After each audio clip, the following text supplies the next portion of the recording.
प्यारे बच्चों नमस्कार, राम राम। मैं अमरजीत सिहागसर हरियाणा जी के HRG के सिहागसर यूट्यूब चैनल में फिर आपका हार्दिक अभिनंदन करता हूं। प्यारे बच्चों, आज की जो हमारी क्लास है वो इतनी मोस्ट इम्पोर्टेंट क्लास है। एक या दो क्वेश्चन आने वाले एग्जाम के अंदर आप लोगों को 100% मिलेंगे भाई। तो आज की जो हमारी क्लास है उस क्लास का नाम है हरियाणा राज्य के उपन्यास और उपन्यासकार भाई। तो क्लास का नाम है हरियाणा राज्य के उपन्यास और उपन्यासकार भाई। हरियाणा राज्य के उपन्यास, हरियाणा राज्य के उपन्यास और उपन्यासकार भाई। हरियाणा राज्य के उपन्यास और उपन्यासकार तो मोस्ट इंपोर्टेंट टॉपिक है भाई। एक क्वेश्चन जरूर देखने को मिलेगा भाई। अब यहां से हम लोग बात करें तो दो तरह से होता है भाई। एक तो होता है हरियाणवी गद्य, एक होता है हरियाणवी पद्य भाई। देखो भाई, एक तो होता है हरियाणवी गद्य भाई, एक तो होता है हरियाणवी गद्य और भाई दूसरा होता है हरियाणवी पद्य भाई। एक हरियाणवी गद्य होता है, एक हरियाणवी पद्य होता है। अब इसके बारे में बात करें तो हरियाणवी पद्य ने तो बहुत अधिक विकास किया भाई, इसने तो बहुत अधिक विकास किया। लेकिन हरियाणवी गद्य के बारे में हम लोग बात करें, इसने इतना विकास नहीं किया भाई। इसके अंदर उपन्यास आते हैं, इसके अंदर नाटक आते हैं और इसके अंदर कहानी आती है भाई। तो उपन्यास, नाटक और जो कहानी है उसे हरियाणवी गद्य के अंदर शामिल किया गया। चाहे हम उपन्यास के बारे में बात करें, चाहे कहानी के बारे में बात करें, चाहे नाटक के बारे में बात करें, तो ये हरियाणवी भाषा में बहुत ही कम देखने को मिलते हैं। इसलिए हरियाणवी गद्य के आधार पर जो हरियाणा प्रदेश है वो उपन्यासकार के आधार पर या उपन्यासों के आधार पर एक संपन्न प्रदेश नहीं है। लेकिन उसके बावजूद हरियाणा के अंदर कुछ महत्वपूर्ण उपन्यास लिखे गए, तो आज हम उनके बारे में पढ़ते हैं जो मोस्ट इंपोर्टेंट है भाई। तो यहाँ पर है हरियाणवी गद्य और हरियाणवी पद्य भाई। हरियाणवी पद्य का तो बहुत अधिक विकास हुआ, लेकिन गद्य का विकास नहीं हुआ। सबसे पहले हम बात करते हैं हरियाणवी भाषा में भाई। मोस्ट इंपोर्टेंट है, जो एग्जाम के अंदर क्वेश्चन पूछा जाता है हरियाणवी भाषा में, हरियाणवी भाषा में लिखा गया, हरियाणवी भाषा में लिखा गया प्रथम उपन्यास, हरियाणवी भाषा में लिखा गया प्रथम उपन्यास। सभी को पता है हरियाणवी भाषा में लिखा गया प्रथम उपन्यास है झाड़ू फिरी भाई। हरियाणवी भाषा में लिखा गया प्रथम उपन्यास है झाड़ू फिरी। अब इसके उपन्यासकार के बारे में हम लोग बात करें भाई, इसके उपन्यासकार के बारे में हम लोग बात करें तो उपन्यासकार है राजा राम शास्त्री भाई। उपन्यासकार है राजा राम शास्त्री। तो यहीं से क्वेश्चन आता है हरियाणवी भाषा में लिखा गया प्रथम उपन्यास झाड़ू फिरी और उपन्यासकार है राजा राम शास्त्री।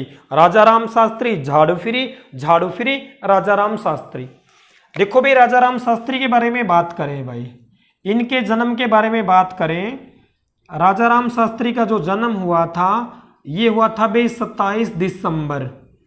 इनका जन्म हुआ था 27 दिसंबर 1918 को भाई। इनका जन्म हुआ था 27 दिसंबर 1918 को और जो जन्म हुआ था टोहाना कस्बे में हुआ था भाई। और टोहाना उस समय हिसार जिले के अंतर्गत आता था। इनका जन्म हुआ था टोहाना कस्बे के अंदर। टोहाना कस्बा उस समय हिसार जिले के अंतर्गत आता था। और आज जो टोहाना है वो किसके अंतर्गत आता है? आज टोहाना आता है फतेहाबाद के अंतर्गत भाई। तो आगे एग्जाम में आ जाए टोहाना फतेहाबाद, आपका आंसर आ जाएगा। ठीक है भाई। उसके बाद इनकी मृत्यु के बारे में बात करें भाई। जब इनकी मृत्यु के बारे में बात करते हैं तो 6 नवंबर 2002 भाई, 6 नवंबर 2002 को इनकी मृत्यु हुई भाई। और जो ये राजा राम शास्त्री हैं, राजा राम शास्त्री ने कुल कितने उपन्यास लिखे? तो भाई राजा राम शास्त्री ने कुल 11 उपन्यास लिखे भाई। कितने उपन्यास लिखे? कुल 11 उपन्यास लिखे, जिनमें से 2 उपन्यास भाई, जिनमें से 2 उपन्यास हरियाणवी में है भाई। जिनमें से 2 उपन्यास हरियाणवी में इन्होंने लिखे भाई। तो राजा राम शास्त्री ने कुल 11 उपन्यास लिखे, जिनमें से 2 उपन्यास हरियाणवी में लिखे। कौन से लिखे? एक तो इन्होंने लिखा झाड़ू फिरी, जो हरियाणवी भाषा में लिखा गया प्रथम उपन्यास है भाई।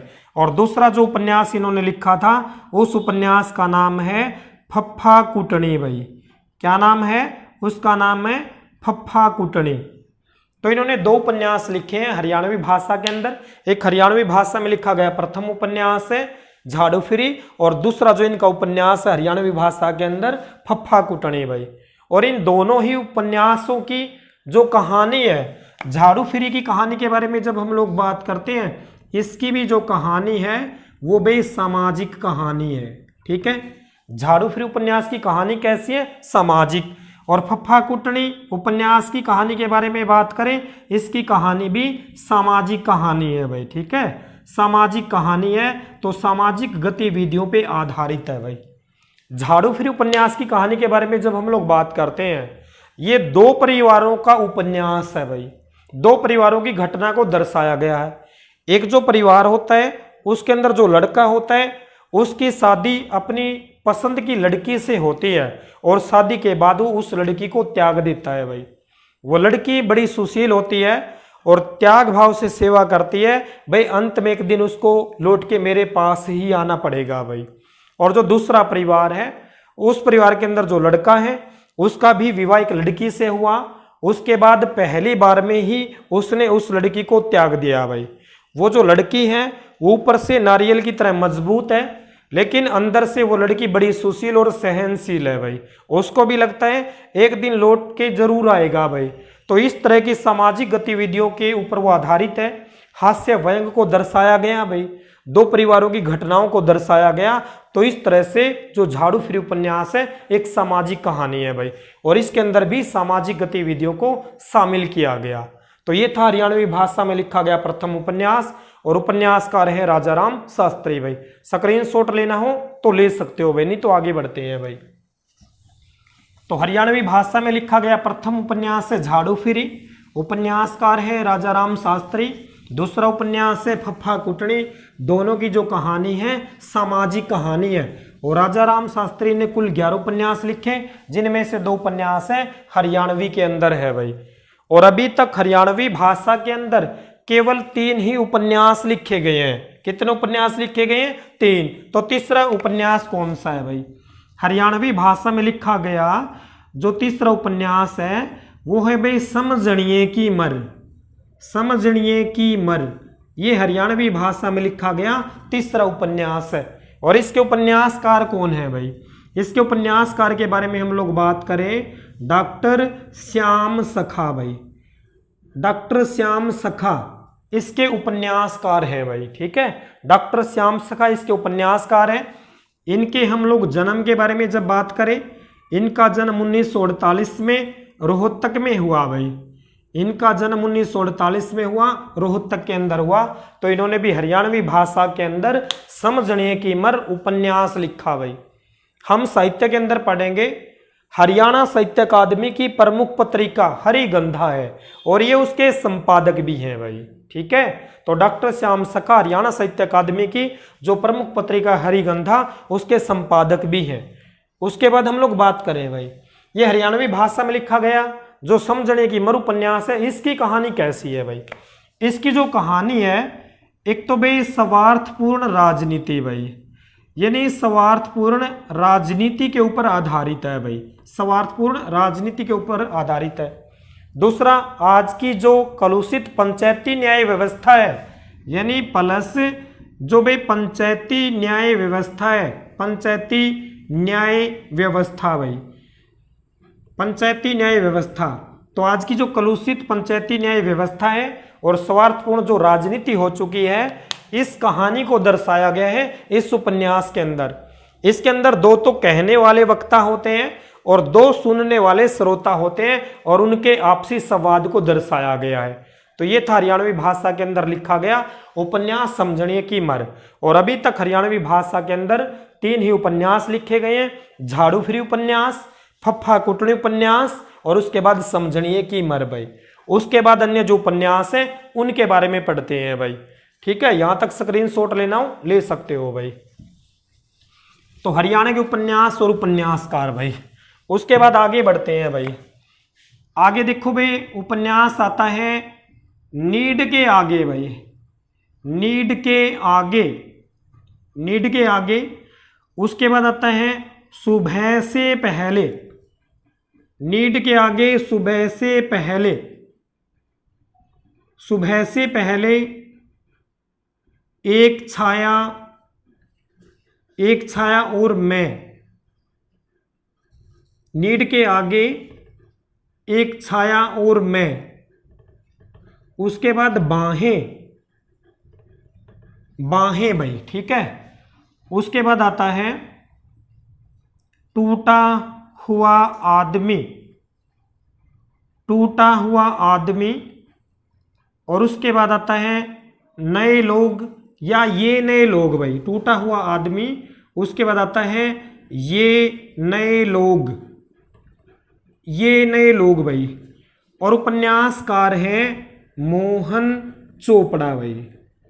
उपन्यासकार कौन है? मोहन चोपड़ा भाई।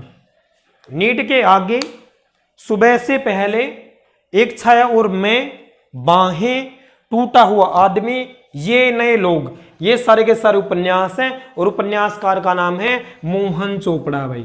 ठीक है, आज तक यहां से तो कोई क्वेश्चन नहीं पूछा गया भाई, फिर भी आप लोग ध्यान रखोगे क्योंकि एचएसएससी आजकल एक दो क्वेश्चन डिफिकल्ट पूछता है, इसलिए इसको भी आप लोग ध्यान रखोगे।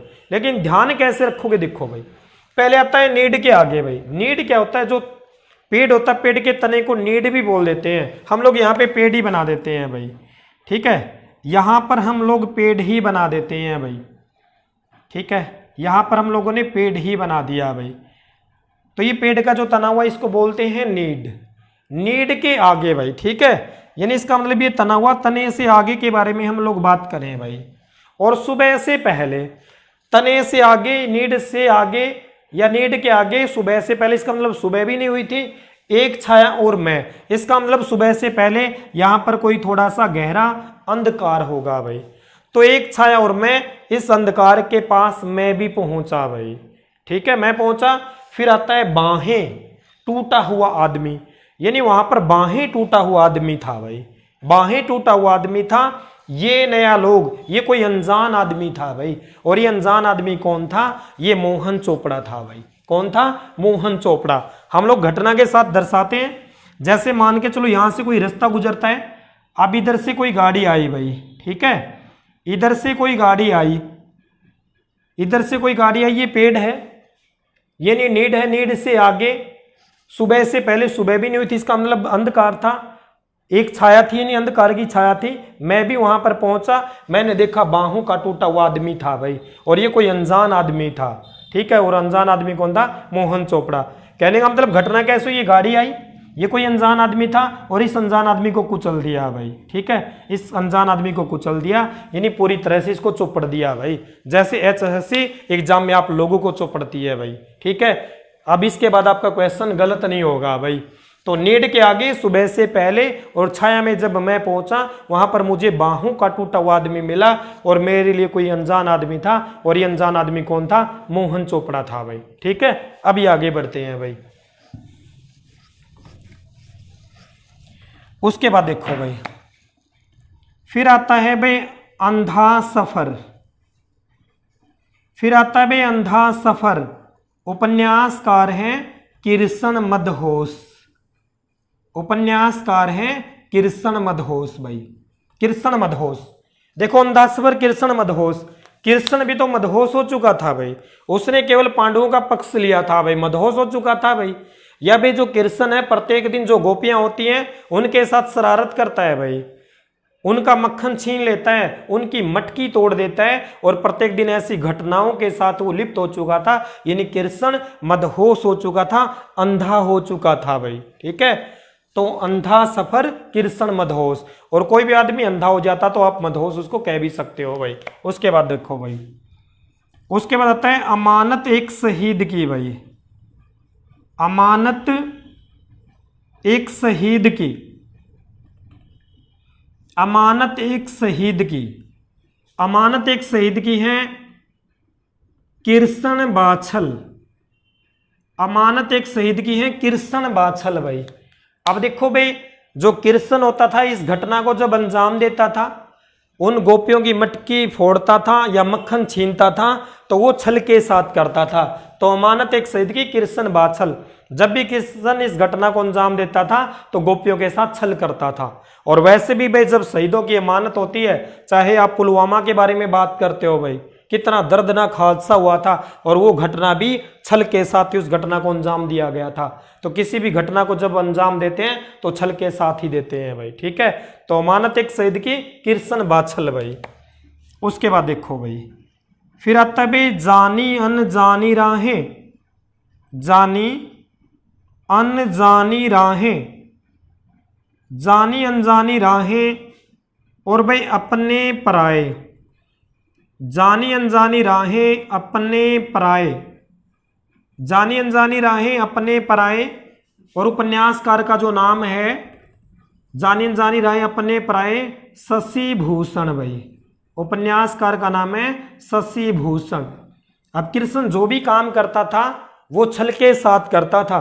और एक दिन जब वहां से गोपियां गुजरती है, उसको ऐसे लगा भाई जानी अनजानी सी लगी, ये नहीं पता अपनी है या पराई है। कौन? शशि भाई। तो जानी अनजानी सी लगी, ये नहीं पता अपनी है या पराई है। और उसके बाद देखो, उस गोपी को तंग करता है क्योंकि जानी अनजानी सी लगी, अपनी पराई लगी, इसलिए उसको भी वो परेशान करता है। आगे देखो, फिर आता है वन और पगडंडियां भाई। वन और पगडंडियां, वन और पगडंडियां। उपन्यासकार का नाम है किरसन उर्मी भाई, किरसन उर्मी। अब वो जैसे जानी अनजानी सोच के, अपनी पराई सोच के शशि को परेशान करता है, उसके बाद वो शशि नहीं थी। और जैसे वो शशि नहीं थी, किरसन दौड़े वन के अंदर। और जो लड़की थी वो कौन थी? उर्मी। वो कैसे उसके पीछे लगी? डंडी लेकर भाई। यानी वन और पगडंडी, वनों के अंदर से कौन दौड़ा? किरसन। डंडियां किसके हाथ में थी? उर्मी के हाथ में भाई, ठीक है। क्योंकि वो लड़की शशि नहीं थी, जानी अनजानी से अपनी पराई देख के इसने उसके साथ छेड़खानी की, यानी उसके साथ शरारत की, उसको परेशान किया। और उसके बाद वो लड़की तो उर्मी थी भाई। किरसन को दौड़ाया वन के अंदर से, और हाथ में क्या थी? डंडी भाई। अब आगे देखो भाई, उसके बाद आता है साए अपने अपने भाई। साए अपने अपने, साए अपने अपने। साए अपने अपने के जो उपन्यासकार हैं वो हैं राजकुमार, राजकुमार निजात, राजकुमार निजात। अब जैसी जो उर्मी है, वनों के अंदर किरसन को दौड़ाया, उसके हाथ में डंडी थी। अब किरसन कौन है? राजकुमार। और वो लड़की उसके पीछे साए की तरह लगी हुई थी, और वो राजकुमार उसे निजात, छुटकारा पाना चाहता था भाई, ठीक है। यानी साए की तरह वो लड़की पीछे पीछे लगी हुई थी, क्योंकि उसने उसको परेशान किया था। साए की तरह पीछे पीछे लगी हुई थी, और वो राजकुमार, वो किरसन, उसे छुटकारा पाना चाहता था भाई। फिर वो किधर पहुंचा? छुटकारा पाने के लिए वो गया गांव की ओर भाई। किधर गया? गांव की ओर, गांव की ओर, गांव की ओर गया। और इसके भाई जो उपन्यासकार है मधुकांत, यानी भागा भागा गांव की ओर गया, और उसके बाद उसने मधुर कंठ से अपनी जो सुरीली आवाज थी उसके कारण उसने बांसुरी बजाई भाई। किधर गया? गांव की ओर गया, और मधुर कंठ से मधुर वाणी निकाली भाई। और उसके बाद जो उर्मी उसके पीछे लगी हुई थी, उसके ऊपर वो मोहित हो जाती है। और उसके बाद क्या होता है? मेहंदी रचे हाथ भाई, मेहंदी रचे हाथ, मेहंदी रचे हाथ। वो उसके ऊपर मोहित हो जाती है और उसके नाम की ही मेहंदी रचा लेती है। क्योंकि कृष्ण कन्हैया जब बांसुरी बजाते थे तो जितने भी जीव जंतु हैं और गोपियां हैं उनके पांव थिरकने लग जाते थे, अपने कंठ से इतनी मधुर बांसुरी बजाते थे भाई। तो उनकी बांसुरी के ऊपर वो मोहित हो जाती है और उसके नाम की मेहंदी रचा लेती है। और क्या कहती है? रमेश चंद्र जैन, रमेश चंद्र जैन, उसके नाम की मेहंदी रचा लेती है और कहती है आप ही मेरे रमेश हो, आप ही मेरे चांद हो, मुझे आपके संग ही जीना है और आपके संग ही मरना है भाई। और ये मोस्ट इंपोर्टेंट लाइन है भाई। मेहंदी रचे हाथ उपन्यास किसके द्वारा लिखा गया? एग्जाम में बार बार पूछा गया। तो मेहंदी रचे हाथ उपन्यास किसके द्वारा लिखा गया? रमेश चंद्र जैन के द्वारा लिखा गया भाई। एक बार इस घटना को दोबारा से हम लोग रीड करते हैं। हरियाणवी भाषा में लिखा गया प्रथम उपन्यास है झाड़ू फ्री। उपन्यासकार है राजा राम शास्त्री। राजा राम शास्त्री ने 2 उपन्यास लिखे हैं, एक झाड़ू फ्री, एक फफ्फा कुटनी भाई। हरियाणवी भाषा में 3 ही उपन्यास लिखे गए हैं। तीसरा उपन्यास है समझनिए की मर, डॉक्टर श्याम सखा के द्वारा लिखा गया है। स्वार्थपूर्ण राजनीति और भाई जो पंचायती न्याय व्यवस्था है उस कहानी के ऊपर वो उपन्यास आधारित है भाई। उसके बाद नीड के आगे, सुबह से पहले, एक छाया में जब मैं पहुंचा वहां पर बाहें टूटा हुआ मेरे को आदमी मिला भाई। और वो कोई अजनबी आदमी था, वो था मोहन चोपड़ा भाई। कृष्ण प्रत्येक दिन गोपियों को परेशान करता था, मदहोश हो चुका था भाई। ठीक है, वो जो भी घटना को अंजाम देता था वो छल के साथ उस घटना को अंजाम देता था भाई। एक दिन उसको लगा जानी अनजानी सी है, अपनी पराई है, ससी है भाई। लेकिन वो तो उर्मी निकली और उस उर्मी ने कृष्ण को वनों के अंदर से डंडियों के साथ घुमाया भाई। और उसके बाद वो पीछे पीछे साए की तरह चली भाई, पीछे पीछे साई की तरह चली। और कृष्ण जो राजकुमार था उस लड़की से छुटकारा पाना चाहता था भाई। और किधर दौड़ा? गांव की ओर दौड़ा। और जैसे ही गांव की ओर दौड़ा उसने अपनी मधुर वाणी से, मधुर कंठ से सुरीली बांसुरी बजाई और जो उर्मी थी उसके ऊपर मोहित हो जाती है और उसके नाम की मेहंदी रचा ली भाई। और उसको कहती है आप ही मेरे रमेश हो, आप ही मेरे चांद हो, मुझे आपके साथ ही जीना है और आपके साथ ही मरना है। तो भाई 2-4 लाइनें हैं। हमारी जो वीडियो है, क्योंकि इसके अंदर भाई 20 या 22 मिनट की वीडियो बनती है, अभी बना के जो पार्ट है वो इसके साथ में जोड़ देंगे भाई। तो इस वीडियो को ज़्यादा से ज़्यादा आप लोग लाइक करें, शेयर करें और सब्सक्राइब करें भाई अपने चैनल को। मुझे आपसे उम्मीद है आप प्रत्येक बच्चा जो भी इस वीडियो को देखेगा भाई लाइक भी करेगा और कमेंट भी करेगा भाई। क्योंकि आपके जो लाइक और कमेंट है वो बहुत कम आते हैं भाई। लाइक और कमेंट करोगे तो मेरे को भी एनर्जी मिलेगी भाई। जितना प्यार आप मुझे देते हो उतना ही बढ़िया कंटेंट आप लोगों को मिलेगा भाई। और ये वाली क्लास होगी YouTube के इतिहास की पहली ऐसी क्लास होगी भाई। इसके बाद तो ऐसे तरीके से कोई दूसरा पढ़ा सकता है, लेकिन इससे पहले ऐसी क्लास नहीं मिलेगी। एक शॉर्ट ट्रिक के माध्यम से पूरे के पूरे जो उपन्यास है और जो उपन्यासकार हैं 5 या 7 मिनट में आप लोगों के याद हो जाएंगे। तो प्यारे बच्चों दूसरी वीडियो के अंदर ही बना के इसको जोड़ देते हैं भाई। तब तक के लिए जय हरियाणा, जय हरियाणवी।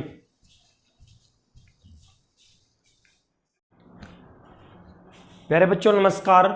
अपना जो भी टॉपिक चला हुआ है हरियाणा राज्य के उपन्यास और उपन्यासकार। अभी तक हमने पढ़ा है मेहंदी रचे हाथ रमेश चंद्र जैन। उसके बाद पढ़ते हैं भाई, उसके बाद आता है बूढ़ी सुहागिन। उसके बाद आता है बूढ़ी सुहागिन। उपन्यास का नाम है बूढ़ी सुहागिन। और भाई माटी का मोल, माटी का मोल। ये भाई जो माटी का मोल है मोस्ट इंपोर्टेंट है, अंडरलाइन करके इंपोर्टेंट लिखोगे, कई बार पूछा गया। माटी का मोल उपन्यास किसके द्वारा लिखा गया भाई? तो उपन्यासकार का नाम है जय नारायण कौशिक। उपन्यासकार का नाम है जय नारायण कौशिक। तो भाई पढ़ा था मेहंदी रचे हाथ रमेश चंद्र जैन, यानी उस लड़की ने रमेश चंद्र के नाम की मेहंदी रचा ली भाई। ठीक है, मेहंदी रचे हाथ यानी जब वो गांव की ओर से आया तो उसने भाई इतनी मधुर बांसुरी बजाई, वो लड़की उसके ऊपर मोहित हो जाती है, उसके नाम की मेहंदी रचा ली। आप ही मेरे रमेश हो, आप ही मेरे चांद हो, आप ही के साथ जीना है, आप ही के साथ मरना है भाई। और उसके बाद वो लड़की जब तक बूढ़ी हुई, जब तक वो जीवित रही, वो सुहागिन रही भाई। यानी बूढ़ी होने तक भी सुहागिन रही, मिट्टी की तरह अनमोल भी रही। और जो नारायण होते हैं वो नारायण भी उसकी जय बोलते हैं और कोशिश करते हैं अगले जन्म के अंदर भी आप सुहागिन रहो, क्योंकि आप मिट्टी की तरह अनमोल हो भाई। ठीक है, या भाई जो बूढ़ी और सुहागिन होती है, बूढ़े होने तक भी सुहागिन रहती है, उन महिलाओं का समाज के अंदर सम्मान होता है, उनकी हमेशा जय होती है भाई। और जो मिट्टी होती है उसकी भी हमेशा जय होती है। अब आगे देखो भाई, उसके बाद उपन्यास आता है लाल पसीना भाई। उपन्यास का नाम है लाल पसीना, उपन्यासकार हैं अभिमन्यु भाई। उपन्यासकार हैं अभिमन्यु। तो देखो भाई, अभिमन्यु ने चक्रव्यूह तोड़ने के लिए अपना पसीना बहाया, अपना लहू बहाया, लेकिन चक्रव्यूह नहीं तोड़ पाया भाई। और 7 महारथियों के कारण उसको मौत के घाट उतार दिया गया, क्योंकि उसको चक्रव्यूह के अंदर जाना तो आता था लेकिन वापिस लौटना नहीं आता था भाई। और जब एक स्टेप जब पार किया, क्योंकि वो लड़ता लड़ता गया, थक चुका था, लेकिन अंदर वाले जो महारथी थे वो तो अभी तक लड़े ही नहीं थे भाई। और उसके बाद इसको मौत के घाट उतार दिया गया। तो अभिमन्यु ने पसीना बहा था, अपना खून बहाया था भाई। उसके बाद देखो भाई, उसके बाद आता है लाल धूप। उसके बाद आता है लाल धूप, उपन्यास है लाल धूप। उपन्यासकार का नाम है अमृतलाल भाई। उपन्यासकार का नाम है अमृतलाल। देखो भाई, जो अमृत होता है वो धूप के अंदर लाल हो जाता है भाई, ठीक है। तो लाल धूप आएगा तो अमृत लाल है, लाल पसीना आएगा तो अभिमन्यु। अभिमन्यु ने अपना खून बहा था, लाल पसीना बहा था भाई। और धूप के अंदर जो अमृत होता है वो भी लाल हो जाता है भाई। उसके बाद देखो भाई, उसके बाद आता है लाल बहादुर। कई जगह लाला बहादुर आ जाए, बात एक ही है। तो भाई लाल बहादुर, लाल बहादुर भाई। उसके बाद आता है सीप का मोती भाई। लाल बहादुर, सीप का मोती भाई, सीप का मोती। उसके बाद प्रतीक्षा, सीप का मोती के बाद प्रतीक्षा, यानी लाल बहादुर, सीप का मोती, प्रतीक्षा। उसके बाद जाल और मुक्ति, जाल और मुक्ति भाई, जाल और मुक्ति। उसके बाद आता है मुझे भूल जाना, मुझे भूल जाना, मुझे भूल जाना। उसके बाद टूटते बंधन, टूटते बंधन। उसके बाद वसंत फिर आएगा, वसंत फिर आएगा, वसंत फिर आएगा। और उसके बाद मोस्ट इंपॉर्टेंट है जो एग्जाम के अंदर पूछा गया, तरासे हुए पत्थर, तरासे हुए पत्थर। और उपन्यासकार का नाम है हेमराज। उपन्यासकार का नाम है हेमराज निर्गम, हेमराज निर्गम। देखो भाई, बहुत बड़ी लाइन है लेकिन 1 मिनट में याद हो जाएगी भाई। ये नहीं, लाल बहादुर। देखो भाई, कोई भी लड़का या लड़की एक दूसरे को लाइक करते हैं भाई।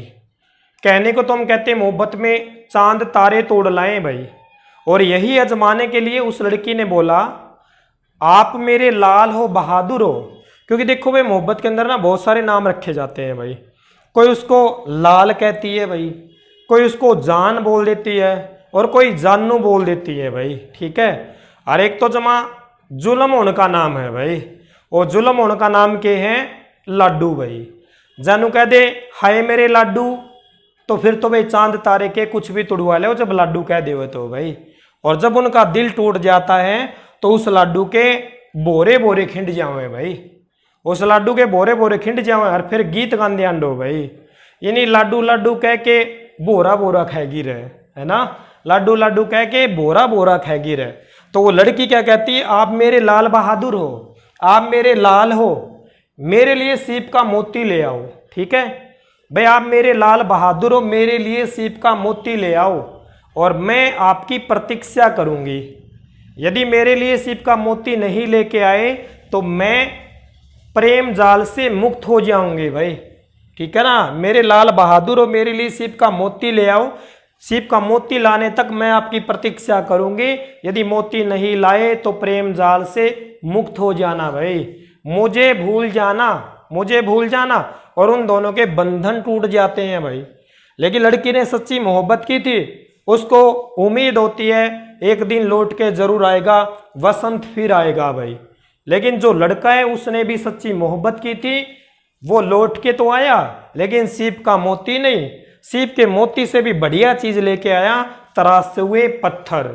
और उसके बाद वो दोनों हमराज बन जाते हैं भाई, और निर्गम सारे के सारे गम भुला के एक बढ़िया जिंदगी जीते हैं भाई। ठीक है ना, तो याद हो जाएगी, आप मेरे लाल हो, बहादुर हो, मेरे लिए सीप का मोती ले आओ, मैं आपकी प्रतीक्षा करूंगी।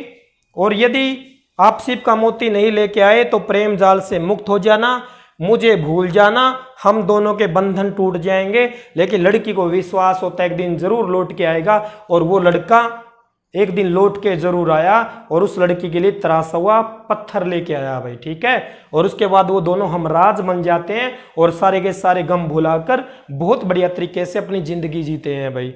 तो आप लोग भी सारे गम भुलाकर अच्छी मेहनत के साथ तरासे हुए मोती लेके आना, ताकि आप लोगों का भी एग्जाम के अंदर सिलेक्शन हो भाई। तो दोबारा मैं आप बच्चों से विनती करता हूं भाई, आग्रह करता हूं, इस वीडियो को ज्यादा से ज्यादा आप लोग लाइक करें, शेयर करें, और वे जो अपना चैनल है उस चैनल को सब्सक्राइब करें भाई। जितना प्यार आप मुझे देते हो उतना ही बढ़िया कंटेंट आप बच्चों के लिए लेके आता हूं भाई। तो एक एक लाइक और एक एक कमेंट और एक एक सब्सक्राइब तो जरूर करें। तो प्यारे बच्चों, आज की क्लास को यहीं पे विराम देते हैं। तो प्यारे बच्चों, जय हरियाणा, जय हरियाणवी।